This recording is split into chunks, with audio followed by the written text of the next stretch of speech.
Very good morning to all. നമ്മൾ കഴിഞ്ഞ ക്ലാസ്സിൽ തിയറീസാണ് ഡിസ്കസ് ചെയ്തുകൊണ്ടിരിക്കുന്നത്. ഓർമ്മ ഉണ്ടല്ലോ അല്ലേ എല്ലാവർക്കും?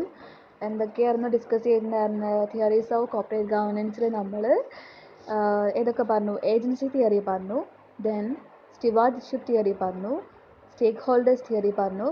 അടുത്തതാണ് റിസോഴ്സ് ഡിപ്പെൻഡൻസി തിയറി. നിങ്ങൾ വിചാരിക്കുന്നുണ്ടാവും എന്താ ഇപ്പം ഇത് പവർ പോയിൻ്റ് ആണോ ചോദിച്ചത്? പവർ പോയിൻ്റ് ആണ്, പക്ഷെ ഇത് ഫോട്ടോ ആണല്ലോ എന്നൊക്കെ. ഇതിപ്പോൾ ഞാൻ ലാപ്ടോപ്പിൽ നിന്ന് ഇപ്പോൾ ഇത് ഫോട്ടോ എടുത്തതാണ്. ഫസ്റ്റ് ഓഫ് ഓൾ ഞാൻ ഇപ്പോൾ വല്ലാതൊരു ട്രാപ്പിലാണ്. ഇപ്പം എൻ്റെ ഫോണ് കംപ്ലീറ്റ്ലി ഡാമേജ്ഡ് ആണ് വെച്ചാൽ യൂസ് ചെയ്യാൻ പറ്റുന്നില്ല. ഞാനിപ്പോൾ തൽക്കാലം വേറൊരു ഫോണിൽ ഞാൻ റെക്കോർഡിങ്ങും സംഭവങ്ങളൊക്കെ ചെയ്യുകയാണ്. അപ്പോൾ നിങ്ങൾ ഇന്ന് ചെയ്യേണ്ട കാര്യം എന്താ വെച്ചാൽ, ആഫ്റ്റർ വാച്ചിങ് ദിസ് വീഡിയോ നിങ്ങൾ ഫ്രീ ആകുമ്പോൾ എപ്പോഴാണെന്ന് വെച്ചാൽ ഇൻഡിവിജ്വലി ഒന്ന് മെസ്സേജ് ചെയ്യൂ. കാരണം എനിക്ക് നിങ്ങളുടെ ആരുടെയും നമ്പേഴ്സ് ഇല്ല. അതിൽ ആരൊക്കെയോ മെസ്സേജ് ചെയ്യുന്നുണ്ട്, ബട്ട് എനിക്ക് ഫൈൻഡ് ഔട്ട് ചെയ്യാൻ പറ്റുന്നില്ല ആരാന്നുള്ളത്. കാരണം അപ്പോൾ എന്തായാലും അങ്ങനെ ചെയ്യൂ കേട്ടോ. ഒന്ന് ഇൻഡിവിജ്വലി ഒന്ന് മെസ്സേജ് ചെയ്താൽ കൊള്ളായിരുന്നു എല്ലാവരും. ഫ്രീ ആകുമ്പോൾ എപ്പോഴെങ്കിലും ഒന്ന് മെസ്സേജ് ചെയ്തിട്ടു കേട്ടോ. പേര് ഒന്ന് പറയും. ദെൻ അല്ലാണ്ട് എനിക്ക് മനസ്സിലാവില്ലല്ലോ, അതുകൊണ്ടാണ്. ഇതിപ്പോൾ 2 ദിവസം നിങ്ങളൊന്ന് എക്സ്ക്യൂസ് ചെയ്യേണ്ടി വരും. കാരണം എൻ്റെ ഫോണ് നന്നാക്കാൻ പറ്റില്ല എന്നേ തോന്നണം. അത്രയും അതിൻ്റെ ഒരു മാക്സിമം കേടാവുന്നതൊക്കെ കേടുവന്നിട്ടുണ്ട്, തട്ടിപ്പൊളിഞ്ഞ്. ഇനിയിപ്പോൾ അതിൽ പാർട്സ് മാത്രമേ ബാക്കിയുള്ളൂ. അപ്പോൾ അതൊന്നും നടക്കുന്നുണ്ടാവില്ല. അപ്പോൾ എന്തായാലും 2 or 3 ഡേയ്സിൻ്റെ ഉള്ളിൽ പുതിയൊരു ഫോൺ കിട്ടുമെന്ന് വിചാരിക്കുന്നു. കിട്ടുവാണെങ്കിൽ നമുക്ക് സ്മൂത്തായിട്ട് തന്നെ ക്ലാസ് ലീഡ് ചെയ്യാൻ പറ്റും. ഇതിപ്പോൾ ഞാൻ തൽക്കാലം ഇങ്ങനെ ഒരു ഫോണിൽ മീൻസ് കുറച്ച് ക്ലാരിറ്റി ഇഷ്യൂ ഉണ്ടാവും. ഇതിപ്പോൾ നമുക്ക് പവർ പോയിൻ്റ് ആക്കാനും ഒന്നും പറ്റുന്നില്ല. ആ ഒരു ഇഷ്യൂ ഉണ്ടാവും കേട്ടോ. അപ്പോൾ 2 ദിവസമേ ഉണ്ടാവുള്ളൂ. അത് കഴിഞ്ഞ് നമ്മൾ പുതിയ ഫോൺ എടുക്കും, ഹോപ്പ് സോ. അപ്പോൾ കുഴപ്പമൊന്നും ഉണ്ടാവില്ല. ദെൻ അപ്പോൾ നമുക്ക് തുടങ്ങാം കേട്ടോ. എന്തായാലും നിങ്ങളൊന്ന് മെസ്സേജ് ചെയ്യണം, മറക്കാണ്ട് മെസ്സേജ് ചെയ്യണം. ഇപ്പോൾ എൻ്റെ ആരുടെ നമ്പേഴ്സും ഇല്ല, അപ്പോൾ ഒന്ന് മെസ്സേജ് ചെയ്യണം കേട്ടോ. അപ്പോൾ അത്രയേ ഉള്ളൂ. Then move on to class. First എന്താണെന്ന് പറഞ്ഞിട്ടുണ്ടായിരുന്നത് റിസോഴ്സ് ഡിപ്പെൻഡൻസി തിയറി. ഈ തിയറിയാണ് നമുക്ക് ഡിസ്കസ് ചെയ്യാനുള്ളത്. എന്താ പറയുന്നത്? The resource dependency theory focuses on the role of board of directors in providing access to resources needed by the firm. എന്താണ് ഈ theory എന്തിനാണ് ഫോക്കസ് ചെയ്യുന്നതെന്ന് പറയുന്നത്? It focuses on the role of board of directors. ഈ board of ഡയറക്ടേഴ്സിൻ്റെ importance, അല്ലെങ്കിൽ അവരുടെ ഒരു എന്താണ് they are providing to access to resources needed by the firm. ഇവരുടെ ഇമ്പോർട്ടൻസിനെ അല്ലെങ്കിൽ ഇവരെയാണ് ഇത് കൂടുതൽ എന്ത് ചെയ്യുന്നത്? റിസോഴ്സ് ഡിപ്പെൻഡൻസി തിയറി ഫോക്കസ് ചെയ്യുന്നത്. എന്താ പറയുക? In providing access to resource needed by the firm. ഫേമിന് അത്യാവശ്യമായിട്ടുള്ള റിസോഴ്സസ് പ്രൊവൈഡ് ചെയ്യുന്നതിൽ അല്ലെങ്കിൽ അസസ് ചെയ്യുന്നതിൽ ഈ ബോർഡ് ഓഫ് ഡയറക്ടേഴ്സിൻ്റെ റോൾ എന്താണെന്നുള്ള കാര്യത്തിലാണ് ഈ റിസോഴ്സ് ഡിപ്പെൻഡൻസി തിയറിയിൽ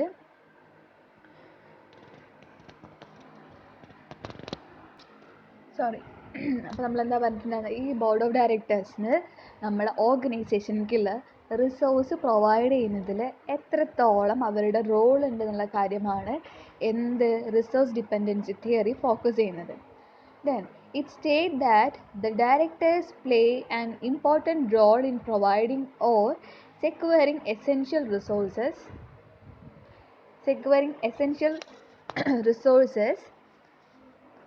to an organization through their linkages to the external environment. എന്താ പറയുന്നത്?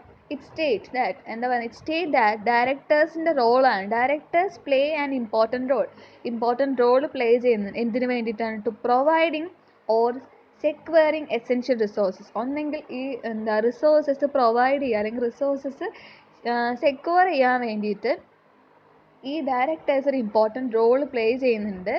എങ്ങനെ? By using their linkages to the external environment.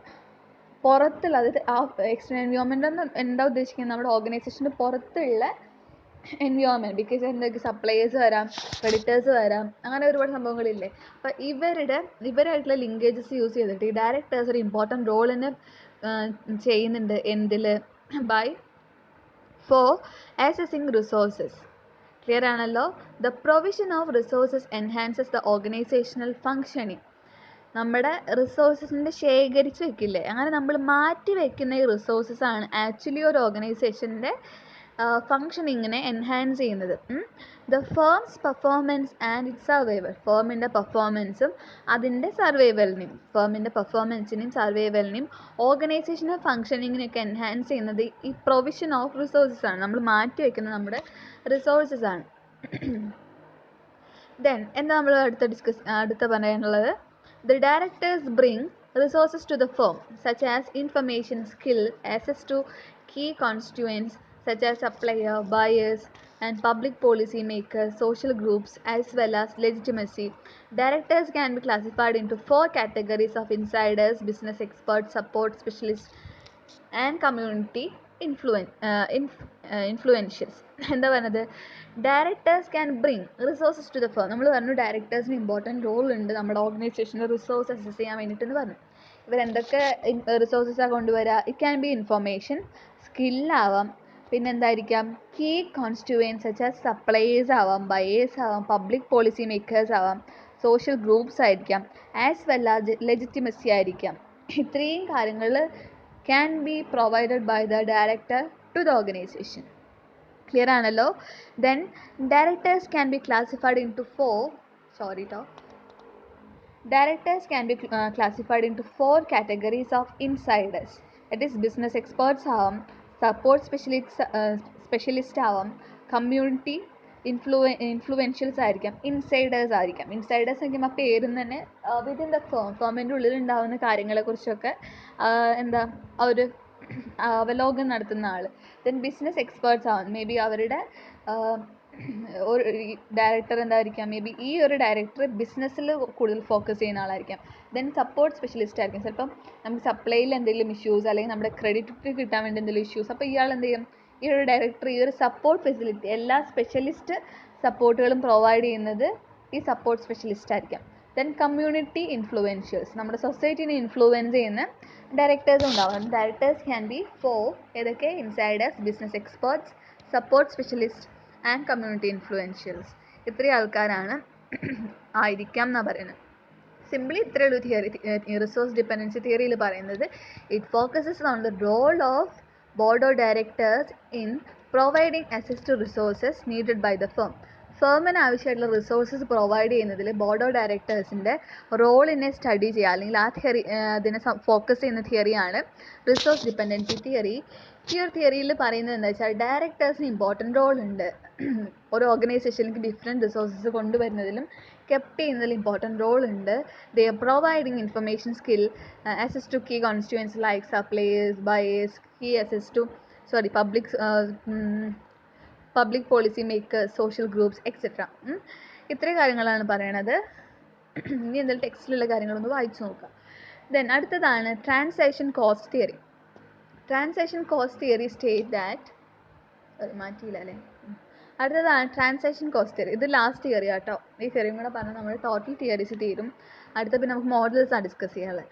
Transaction cost തിയറിയിൽ പറയുന്നത് transaction cost theory state that company has number of contract within the company itself or with market through which it creates value for the company.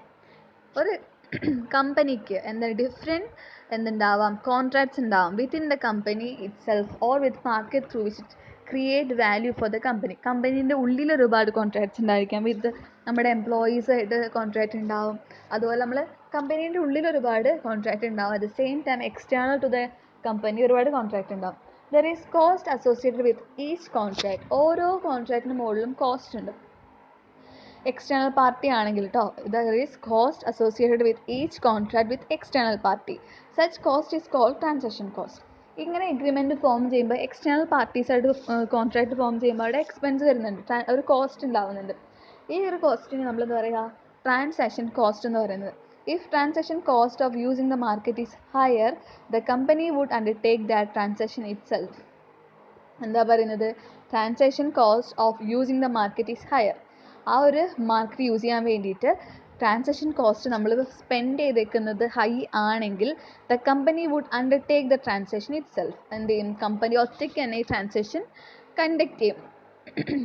Clear ആണോ? എന്താ പറയുന്നത് വെച്ചാൽ transaction തിയറിയിൽ പറയുന്നത് transaction cost ഉണ്ടെന്നാണ്. അതായത് നമ്മളൊരു എഗ്രിമെൻറ്റിൽ ഏർപ്പെടുമ്പോൾ, എക്സ്റ്റേണൽ പാർട്ടീസായിട്ട് എഗ്രിമെൻറ്റിൽ ഏർപ്പെടുമ്പോൾ അവിടെ ഒരു കോസ്റ്റ് ഉണ്ടാകുന്നുണ്ട്. ആ കോസ്റ്റിനെ വിളിക്കുന്ന പേരാണ് transaction cost.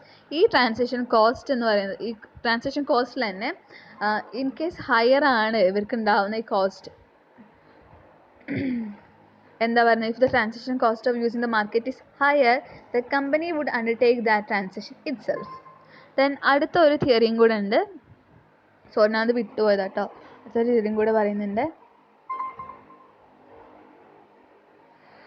Political theory. Political theory brings the approach of developing voting support from shareholders. Rather by purchasing voting power, it highlights the allocation of corporate power, profits and privileges are determined via the government. എന്താ പറയുന്നത് political തിയറിയിൽ?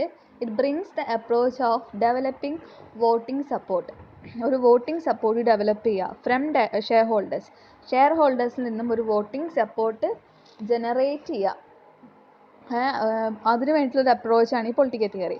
Rather by purchasing voting power വാങ്ങിക്കാണ്ട്, അല്ലാണ്ട് ഇവരെ ഈ ഒരു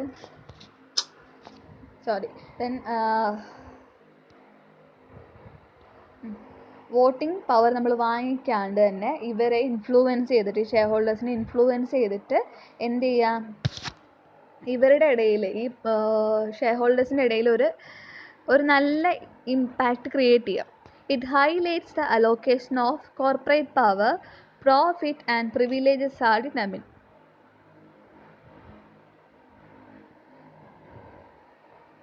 Which are determined via government. Sorry. നമുക്കറിയാമല്ലേ, കമ്പനിയിൽ decisions ഒക്കെ എടുക്കുമ്പോൾ ഏറ്റവും ഇമ്പോർട്ടൻ്റ് ആയിട്ടുള്ളത് ഈ ഷെയർ ഹോൾഡേഴ്സിൻ്റെ വോട്ടിംഗ്, അല്ലെങ്കിൽ വോട്ടിലാണ് അവർ മേജർ ഡിസിഷൻസ് ഒക്കെ എടുക്കുക. ഈ വോട്ടിങ്ങിൻ്റെ, അതായത് വോട്ടിംഗ് സപ്പോർട്ട് ഷെയർ ഹോൾഡേഴ്സിൽ നിന്ന് വാങ്ങിക്കുക വിത്തൗട്ട് എന്ത് ചെയ്യുക, പർച്ചേസ് ചെയ്യുകയല്ലാണ്ട് നമ്മളെങ്ങനെ അവരെ ഇൻഫ്ലുവൻസ് ചെയ്തുകൊണ്ട് അവരുടെ വോട്ടിംഗ് പവർ നമ്മൾ കൈക്കലാക്കുക. അതിനെയാണ് പൊളിറ്റിക്കൽ തിയറിയിൽ പറയുന്നത് കേട്ടോ. Political theory brings the approach of developing voting support from shareholders rather by purchasing voting power. It highlights the allocation of corporate power, profits and privileges are determined via government. എന്താ പറയുന്നത്, highlights allocation of corporate power. ഇതെന്തിനെ highlight ചെയ്യുന്നത്? Allocation of corporate power വെച്ച് കഴിഞ്ഞാൽ നമ്മുടെ ഓർഗനൈസേഷൻ്റെ ഉള്ളിലൊരു authority ഉണ്ടാവില്ല, ഇവരുടെ പവറിന് അലോക്കേഷൻ്റെ കാര്യം. Then profits and privileges are determined via the government. ഇത്രയുമാണ് നമുക്ക് ഡിസ്കസ് ചെയ്യാനുണ്ടായിരുന്ന തിയറീസ്. ഏതൊക്കെയായിരുന്നു, ഓർമ്മയുണ്ടോ എല്ലാം? തിയറീസ് ഓഫ് CG നമ്മൾ ഫസ്റ്റ് ഏജൻസി തിയറി പറഞ്ഞു, സ്റ്റുവാർഡ്ഷിപ്പ് തിയറി പറഞ്ഞു, റിസോഴ്സ് ഡിപ്പെൻഡൻസി തിയറി പറഞ്ഞു, ദെൻ സ്റ്റേക്ക് ഹോൾഡേഴ്സ് തിയറി പറഞ്ഞു, ട്രാൻസാക്ഷൻ കോസ്റ്റ് തിയറി പറഞ്ഞു, ദെൻ പൊളിറ്റിക്കൽ തിയറി പറഞ്ഞു. ഇത്രയും കാര്യങ്ങൾ നമ്മൾ ഡിസ്കസ് ചെയ്തു.